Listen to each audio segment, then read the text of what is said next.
Parade will be met with counter demonstrations in response to the Trump administration.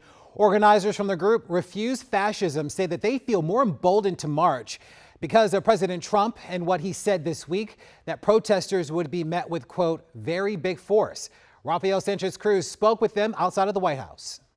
Refuse Fascism says that around 1 p.m. on Saturday, they'll start with the rally at Logan Circle. Then they'll march all the way here near the White House, where just a couple days ago, President Donald Trump had this warning for protesters. If there's any protester who wants to come out, they will be met with very big force. It's these comments from President Donald Trump and his military response to the anti-ICE protests in Los Angeles that Sansara Taylor hopes will mobilize crowds this Saturday. The fact that we have to be having that conversation itself should make everybody recognize the stakes of standing up now. The group Refuse Fascism says they've been planning a counter-protest since it was announced that the military parade would be happening in D.C. That there will be a contingent of veterans in the front of the march making a stand against the misuse of the military by Donald Trump. Among those veterans, Ralph from Maryland, who served 20 years in the military. This is not what we protected, folks. He asked we only used his first name.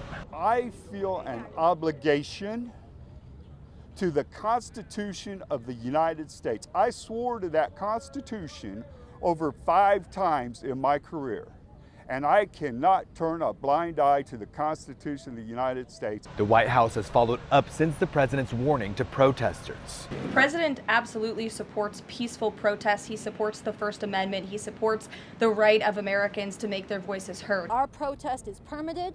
We have a moral responsibility to be in the streets, and we have a legal right to be in the streets. And we will conduct ourselves in a nonviolent way. If there is any violence in these streets, it will be on the hands of Trump and his supporters, and we will not let it intimidate us. Now, how many people is this group expecting? It's still unclear. Their permit allows for 500, but Refuse Fascism says they're aware that some people might feel intimidated given the unrest in Los Angeles and the recent comments made by the president. At Lafayette Park, Rafael Sanchez-Cruz, WUSA 9.